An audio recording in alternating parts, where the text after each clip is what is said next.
1,00,000 double బెడ్రూమ్లు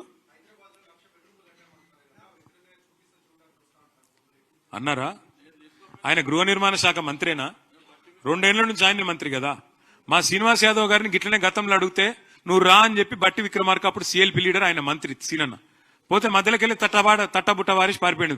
ఎవరు? బట్టి. పొంగులేటి శ్రీనివాసరెడ్డి నిజంగానే గృహ నిర్మాణ శాఖ మంత్రి అయితే ఒకసారి రివ్యూ చేసుకుంటే మంచిది, ఆయనకి సిగ్గుపోతుంది. లేకపోతే ఒకటే కాడ కొల్లూరులో 17,000 ఇండ్లు ఉన్నాయి, కొద్దిగా అవతల పోతే నాగులపల్లిలో ఇంకో 5,000 ఇండ్లు ఉన్నాయి, కొద్దిగా కిందికి పోతే ఇంకో 6,000 ఇండ్లు ఉన్నాయి.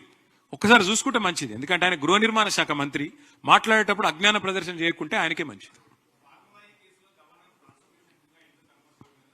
అంటే ఎంత అజ్ఞాని రేవంత్ రెడ్డి అని చెప్పడానికి ఇది ఒక ఉదాహరణ. ఫార్ములా ఈ కేసులో ప్రాసిక్యూషన్ కి అనుమతి కోరినరు గవర్నర్ను. గవర్నర్ ఇప్పుడు అనుమతి ఇచ్చిండు.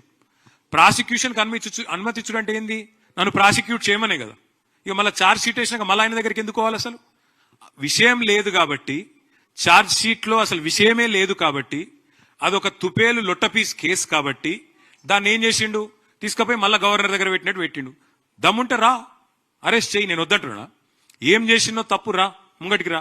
నేను మళ్ళా చెప్తున్నా, రేవంత్ రెడ్డి నువ్వు మగవను అయితే, మగ పుట్టుక ఉడితే రావురు, మగ పుట్టుక ఉడితే రేవంత్ రెడ్డి అనేటోడు నేను అడుగుతున్నా, దా లైవ్ కెమెరాల ముంగట కూర్చుందాం. నాకో లై డిటెక్టర్ టెస్ట్, నీకో లై డిటెక్టర్ టెస్ట్ పెట్టుకుందాం.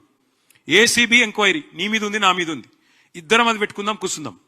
ఎవడు నిజాయితీ పరుడో ఎవడు దొంగనో మొత్తం దేశం చూస్తుంది. దా మగవను అయితే మగ పుట్టుక ఉడితే రా అని చెప్పి రేవంత్ రెడ్డిని సవాల్ చేస్తుంది. ఓకేనా? Thank you.